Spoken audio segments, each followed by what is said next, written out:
Assalamualaikum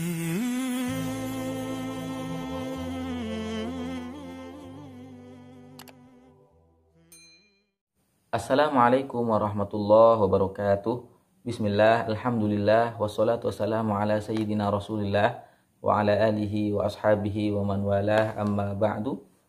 Seringkali kita mendengar ada orang-orang ataupun kelompok yang memvonis diri mereka sebagai ahli surga, atau dengan bahasa mereka al-firqatun najiyah, kelompok yang selamat, sementara kelompok lain adalah kelompok yang akan masuk neraka. Namun kalau kita perhatikan, ternyata kelompok-kelompok yang di luar mereka juga mengklaim seperti itu, mengklaim bahwa mereka lah yang selamat sementara yang lain akan masuk neraka.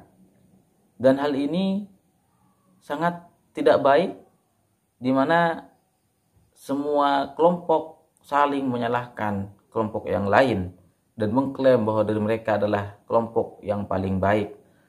Kalau kita perhatikan, ternyata mereka mengklaim atau memvonis diri mereka sebagai kelompok yang paling selamat berdasarkan sebuah hadis, yaitu di mana Rasulullah SAW bersabda, "Iftaraqatil yahudu ala 71 firqah, waftaraqatin nasara ala 72 firqah, wa taftariqu ummati ala 73 firqah, kulluha finnar illa wahidah." Artinya, orang Yahudi terbagi menjadi 71 kelompok. Orang Nasrani atau Kristen terbagi menjadi 72 kelompok. Dan umatku akan terpecah belah atau akan terbagi menjadi 73 golongan atau 73 kelompok. Kulluha finnar illa wahidah. Semua kelompok-kelompok itu akan masuk neraka kecuali hanya satu kelompok. Nah, masing-masing kelompok di dalam agama Islam mengklaim diri mereka sebagai kelompok yang selamat berdasarkan hadis ini. Yang perlu kita perhatikan, apakah hadis ini benar-benar hadis yang sahih sehingga bisa kita jadikan sandaran dalam hal ini? Dan ternyata para ulama setelah meneliti, hadis ini adalah hadis yang tidak sahih. Sebenarnya hadis ini banyak sekali riwayatnya, banyak sekali sanadnya. Namun di dalam sanad hadis ini ada seorang perawi hadis yang bernama Muhammad bin Amr bin Alqamah, di mana Muhammad bin Amr bin Alqamah ini oleh para ahli hadis, beliau hadisnya tidak diterima karena ada kesalahan-kesalahan di dalam periwayatan hadis beliau. Oleh karenanya hadis ini sebenarnya tidak bisa dijadikan sandaran dalam hal akidah seperti ini. Dan juga dari berbagai macam riwayat, semuanya adalah hadis dhaif, kecuali ada hanya satu hadis yang sahih, yaitu dari hadis Abu Hurairah radhiyallahu anhu. Namun di dalam hadis sahih ini tidak disebutkan kata-kata kulluha finnar illa wahidah. Tidak disebutkan bahwa semuanya masuk neraka kecuali satu kelompok. Maka dari itu, dalam hal ini ulama mengatakan hadis ini jangan sampai menjadikan kita berpecah belah. Jangan sampai hadis ini, yang mana hadis ini tidak sahih, membuat kita saling bermusuhan, membuat kita saling menyalahkan, membuat kita merasa paling baik dan seterusnya. Karena pada dasarnya hadis ini tidak sahih. Dan bahkan meskipun ulama lain ada yang mengatakan itu sahih, itu pun sahih li ghairihi, ataupun sahih karena berdasarkan banyaknya jalan ataupun sanad dalam hadis ini. Kemudian yang juga perlu kita perhatikan, bahwa sekalipun hadis ini sahih, maka sebenarnya matan ataupun isi dari hadis ini bisa dikatakan bertentangan dengan ayat Al-Quran, di mana Allah berfirman, kuntum khaira ummah, kalian yaitu umat Islam adalah umat terbaik.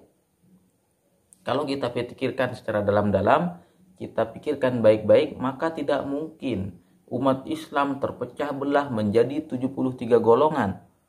Sementara umat Yahudi atau umat Nasrani hanya 71 atau 72. Kalau seperti ini, maka tidak bisa dikatakan bahwa umat Islam adalah umat terbaik. Karena apa? Karena umat Islam ternyata lebih terpecah belah daripada umat-umat yang lain. Maka dari itu, para ulama mengatakan bahwa dari segi matan ataupun isi hadisnya, hadis ini tidak bisa diterima karena bertentangan dengan apa yang sudah Allah sampaikan di dalam Al-Quran, dan ini berkaitan dengan hal akidah. Kemudian sekalipun matan ataupun isi hadisnya itu sahih, maka para ulama menafsirkan bahwa sabda Rasulullah Shallallahu Alaihi Wasallam, wa taftariqu ummati ala 73 firqah, dan umatku akan terpisah atau terpecah belah menjadi 73 golongan, maksudnya adalah umat dakwah. Jadi kalau dipelajari dalam hal akidah, umat Rasulullah Shallallahu Alaihi Wasallam ada dua macam. Ada ummatud dakwah, ada ummatul ijabah.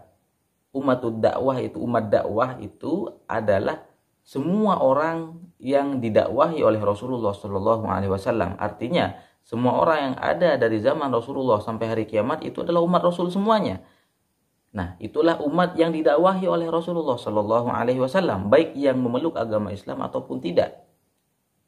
Dan ada satu lagi ummatul ijabah, yaitu umat atau orang-orang yang menerima ajakan Rasul Shallallahu Alaihi Wasallam, yaitu orang-orang Islam. Nah, ulama mengatakan yang terpecah belah menjadi 73 golongan itu adalah ummatud dakwah. Artinya semua orang yang dikenai hukum dakwah Rasulullah Shallallahu Alaihi Wasallam, semua orang yang hidup dari zaman Rasulullah sampai hari kiamat nanti. Nah, ulama menafsirkan bahwa 73 golongan ini adalah gabungan dari golongan yang sudah ada ditambah satu lagi, yaitu umatnya Rasulullah Shallallahu Alaihi Wasallam, sehingga satu kelompok ini yaitu umatnya Rasulullah Shallallahu Alaihi Wasallam yang akan selamat, sementara yang lain yang tidak memeluk agama Islam akan masuk neraka. Nah, itulah tinjauan para ulama tentang hadis yang kadang bahkan menyebabkan umat Islam terpecah belah. Kalau kita rangkum, maka perlu kita pastikan bahwa hadis ini tidak sahih, kemudian hadis ini tidak bisa kita jadikan sandaran dalam hal akidah, dan juga tidak pantas jika hadis ini membuat umat Islam terpecah belah, menganggap dirinya sebagai kelompok yang paling baik, sementara orang lain termasuk orang-orang yang masuk neraka. Na'udzubillah, tsumma na'udzubillah. Maka dari itu, sekali lagi kita sampaikan, kita sebagai umat Islam harus tetap menjaga persatuan. Tidak boleh kita saling menyalahkan pendapat orang lain, karena pendapat orang lain juga memiliki ruang di dalam agama Islam. Mari kita saling menghargai dan menghormati pendapat orang lain atau kelompok lain, karena Allah menciptakan hati, Allah menciptakan pikiran, masing-masing orang itu berbeda. Dan selama perbedaan pendapat itu masih bisa ditoleransi, kita sebagai umat Islam yang baik harus berlapang dada menerima perbedaan dan menyikapi perbedaan dengan baik, agar persatuan umat Islam selalu terjaga. Amin ya rabbal alamin. Demikian yang bisa kita sampaikan di video kali ini. Semoga bermanfaat, dan juga semoga dengan hal ini umat Islam semakin bersatu, saling menerima perbedaan pendapat, dan juga bisa saling menghargai. Amin ya rabbal alamin. Wassalamualaikum warahmatullahi wabarakatuh.